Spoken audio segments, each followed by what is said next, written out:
کے نامہ اعمال بلند کیے جاتے ہیں اور ان کے نامہ اعمال کو علیین میں مقام دیا جاتا ہے۔ علیین ساتوں آسمان سے بلند اور عرش کے نیچے ایک مقام ہے جہاں پر مرنے کے بعد نیک روحیں جمع کی جاتی ہیں۔ وما ادراک، اور تو نے کیا جانا، ما علیون، کہ علیین کیا ہے، کتاب مرقوم، لکھا ہوا نامہ اعمال وہاں ہوگا، نیک روحیں وہاں ہوں گی، اور جنہیں وہ مقام ملا یہ شہداء، انبیاء اور اولیاء کا مقام ہے۔ اے مالک و مولا تو ہمیں بھی وہ مقام عطا فرما۔ یشہدہ المقربون، وہاں پر مقرب فرشتے حاضری دیتے ہیں ان کی زیارت کے لیے، ان کے دیدار کے لیے، ان کی روحوں کو دیکھنے کے لیے اور ان کے نیک اعمال کو دیکھنے کے لیے مقرب فرشتے آتے ہیں۔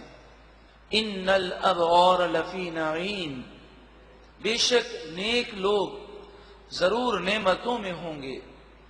علی الارائک ینظرون، تختوں پر بیٹھے ہوں گے اور نعمتوں کو دیکھ رہے ہوں گے۔ مفسرین نے فرمایا کہ جہاں پر جنت کا ذکر آتا ہے وہاں اکثر یہ ہوتا ہے کہ باغات ہیں جن کے نیچے سے نہریں رواں دواں ہیں یا تختوں پر آمنے سامنے بیٹھے ہیں، تو فرمایا یہ حقیقتاً بھی ایسا ہوگا، اور اس میں اشارہ اس طرف بھی ہے کہ جنتی بڑے سکون و چین سے ہوں گے کہ نیچے نہریں رواں دواں ہوں، تختوں پر اطمینان سے بیٹھے ہوں۔ یہ وہی کر سکتا ہے کہ جسے چین ہو، تو جنتی جنت میں چین سے ہوں گے۔ تعرف فی وجوہہم، سبحان اللہ، تو ان کے چہروں میں پہچانے گا۔ اے سننے والے، جب تو جنتیوں کے چہرے دیکھے گا تو ان کے چہروں میں پہچان لے گا نضرۃ النعیم، چین کی تازگی، جو ان کے دل میں چین ہے اس سرور کا اثر ان کے چہرے پر ہوگا۔ یسقون من رحیق مختوم، انہیں خالص شراب پلائی جائے گی۔ رحیق، خالص شراب، جو شراب طہور ہے، جس میں نشہ نہیں، جو ناپاک نہیں، جس سے عقلیں خراب نہیں ہوتی، جس سے سر میں درد نہیں ہوتا۔ مختوم، جو مہر لگی ہوئی ہوں گی، سیل پیک۔ مختوم اس بوتل کو کہتے ہیں کہ جس پر سیل لگی ہو، یعنی وہ شرابیں جب سے تیار ہوئی ہیں ان جنتیوں کے علاوہ کوئی اسے چھو نہیں سکے گا۔ ختامہ مسک، ان کی مہر مشک کی ہوگی، مشک سے سیل پیک کیا گیا ہوگا۔ اللہ اکبر۔ آج دنیا کے اندر ہم للچاتے ہیں اور کسی کی نعمتیں دیکھتے ہیں، کسی کا بنگلہ دیکھیں، کسی کی دنیاوی عزت دیکھیں تو دل چاہتا ہے کہ ہم بھی اس کے برابر ہو جائیں، اس سے آگے بڑھ جائیں، اور دنیا کی ساری کوششیں اسی وجہ سے کی جاتی ہیں، دیکھا دیکھی۔ بلکہ اسکول میں، کالج میں، یونیورسٹی میں آپ دیکھ لیجئے کہ کئی طلبہ محنت کرتے ہیں تو کسی کو ٹارگٹ بناتے ہیں کہ مجھے فلاں سے آگے نکلنا ہے۔ تو فرمایا کہ دنیا کے اندر تو انسان بہت ساری چیزوں میں للچاتا ہے، کوششیں کرتا ہے۔ اگر للچانا ہے اور کسی سے آگے بڑھنا ہے تو پھر ہم بتاتے ہیں کہ تمہیں کس میں آگے بڑھنا ہے۔ وَفِي ذَلِكَ فَلْيَتَنَافَسِ الْمُتَنَافِسُونَ، یہ جنت کی نعمتیں ہیں جس میں للچانے والوں کو للچانا چاہیے اور جنتی نعمتوں کے حصول کے لیے کوششیں کرنی چاہیے۔ لیکن سوال یہ ہے، کیا جنتی نعمتوں کے حصول کی کوشش کے لیے جو سب سے اہم چیز ہے نیک اعمال، تو ہم نے کسی کو نیکی کرتے ہوئے دیکھا تو کیا ہم ترغیب حاصل کر کے اس سے آگے نکلنے کی کوشش کرتے ہیں؟ یعنی حسد نہ ہو، کینہ نہ ہو، صرف یہ ہو کہ یہ جیسی نیکی کر رہا ہے، سبحان اللہ، اے مالک و مولا تو مجھے بھی ایسی نیکی کی توفیق عطا فرما۔ وَمِزَاجُهُ مِن تَسْنِيمٍ، اس خالص شراب میں جو مہر لگی ہوگی اس میں تسنیم کی ملاوٹ ہوگی۔ تسنیم کا ٹیسٹ ہوگا.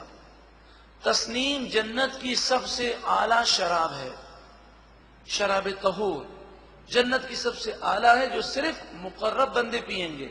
لیکن عام بندوں، جو بندے جنت میں جائیں گے، جو اعلیٰ جنتی نہیں، ان کی شراب میں بھی اس تسنیم کا ٹیسٹ ڈالا جائے گا.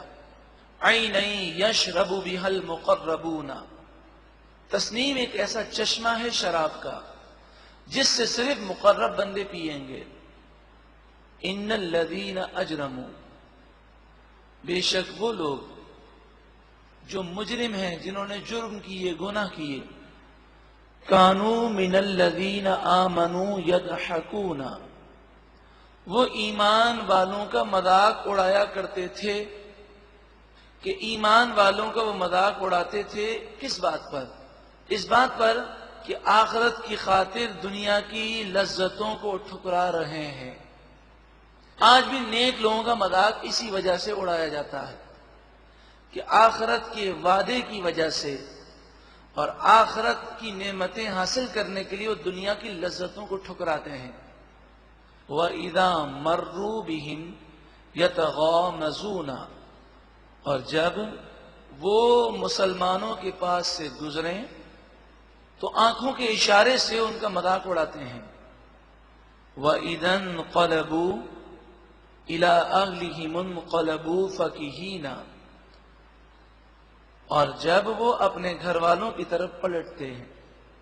یہ کافر مسلمانوں کا مذاق اڑانے کے بعد، کہ نیک لوگوں کا مذاق اڑانے کے بعد، جب وہ اپنے گھر والوں کی طرف پلٹتے یا اپنے دوستوں کی طرف پلٹتے تو خوشیاں مناتے ہوئے اور یہ سمجھ کر کہ ہم نے بہت بڑا کمال کیا، وہ پلٹتے. وَإِذَا رَأَوْهُمْ، اور جب یہ مسلمانوں کو دیکھتے، قالوا، وہ کہتے، إِنَّ هَٰؤُلَاءِ لَضَالُّونَ، بے شک یہ مسلمان ضرور گمراہ ہیں. نعوذ باللہ من ذالک. اس کی وجہ وہی ہے کہ وہ کہتے کہ دنیا کو چھوڑ رہے ہیں آخرت کی وجہ سے. یہ تو بڑی نادانی ہے. آخرت ملے نہ ملے کیا پتا، دنیا میں تو عیش کر لیں. خیر الحمدللہ ہم تو مسلمان ہیں، لیکن ہماری حرکتیں کافروں جیسی ہوتی جا رہی ہیں. آج اگر گناہ کرنے والے کے دل سے پوچھئے تو وہ یہی خیال کرتا ہے کہ دنیا کی زندگی مختصر ہے، جو کرنا ہے عیش کر لیں. حالانکہ وہ جانتا ہے کہ کما تدین تدان، جیسی کرنی ویسی بھرنی ہے. اگر دنیا کے اندر گناہ کریں گے تو پھر آخرت کے اندر گناہوں کی سزا ملنی ہے.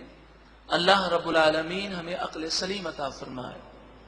وما ارسلوا علیہم حافظین، یہ کافر ان مسلمانوں پر نگہبان بنا کر نہیں بھیجے گئے. مراد یہ ہے کہ یہ مسلمانوں کی حرکتوں پر تو غور کرتے ہیں، اپنی فکر نہیں کرتے. اس کے تحت مفسرین فرماتے ہیں کہ نیک لوگوں کو بعض لوگ ٹارگٹ بنا لیتے ہیں. آپ نے دیکھا ہوگا اگر کوئی آدمی نمازی ہو تو 24 گھنٹے اس کی مانیٹرنگ ہوتی ہے، اور پھر بات میں، ارے نماز پڑھ کے یہ کرتے ہو، ارے ٹوپی پہن کے یہ کرتے ہو. ارے بھائی اللہ تعالیٰ نے آپ کو اس کا نگہبان مقرر نہیں کیا. آپ اپنے اعمال کی فکر کریں. وہ نمازی ہے تو آپ بھی نماز شروع کر دیں، وہ بے نمازی ہے تو وہ آپ کے ٹارگٹ میں نہیں ہے. اس نے بمشکل نماز شروع کی تو اب آپ کے ٹارگٹ میں آ گیا. ہاں اصلاح کرنا اور چیز ہے، لیکن مانیٹرنگ کرنا اور 24 گھنٹے تنقید کرنا یہ ہرگز مناسب نہیں. انسان کو سوچنا چاہیے کہ مجھے اپنی قبر میں جانا ہے، کل بروز قیامت میں کیا جواب دوں گا. فَالْيَوْمَ، پس آج کے دن، الَّذِينَ آمَنُوا مِنَ الْكُفَّارِ يَضْحَكُونَ، ساری زندگی تو وہ مسلمانوں کا مذاق اڑاتے رہے، اعتراضات کرتے رہے. فرمایا آج کے دن مسلمان کافروں پر ہنسیں گے، آج کے دن مسلمان کافروں کا مذاق اڑائیں گے. اس کا سبب یہ ہوگا کہ مسلمان جنت میں ہوں گے اور وہ جہنم میں کافروں کو دیکھیں گے. تو یہ دیکھا جائے گا کہ دروازے جہنم کے کھل گئے، کافروں کی نظر پڑے گی دروازوں پر تو وہ نکلنے کے لیے بھاگیں گے. اور اس قدر زور سے بھاگیں گے کہ آپس میں ایک دوسرے سے ٹکرائیں گے، گریں گے، ایک دوسرے کو کچلیں گے، اور جیسے ہی دروازے کے قریب جائیں گے دروازہ بند ہو جائے گا۔ اور جنت میں بیٹھ کر وہ کافروں کی بے بسی جہنم میں دیکھیں گے کہ جہنم میں کیسے بے بس ہیں، تو بے اختیار مسلمانوں کی ہنسی نکل جائے گی۔ علی الارائک ینظرون، تختوں پر بیٹھ کر وہ یہ منظر دیکھ رہے ہوں گے۔ هل ثوب الکفار ما كانوا يفعلون، کیا بدلہ ملا کافروں کو، ما كانوا يفعلون، جیسا وہ کام کیا کرتے تھے۔ یقیناً قاعدہ یہی ہے، اچھے کا انجام اچھا ہے اور برے کا انجام برا ہے۔ ہاں کوئی گناہگار مسلمان ہو، ایمان پر خاتمہ ہو، اللہ تعالیٰ کرم فرمائے اسے بخش دے، تو وہ کریم ہے، وہ رحیم ہے، اس کی رحمت میں کوئی کمی نہیں ہے، مگر اصول یہی دیا گیا، فَمَن يَعْمَلْ مِثْقَالَ ذَرَّةٍ خَيْرًا يَرَهُ وَمَن يَعْمَلْ مِثْقَالَ ذَرَّةٍ شَرًّا يَرَهُ۔ ایک ذرہ برابر نیکی کی ہوگی تو وہ بھی دیکھے گا، اور ذرہ برابر گناہ کیا ہوگا تو وہ بھی دیکھے گا۔ ایک مرتبہ محبت کے ساتھ درود و سلام پڑھیں۔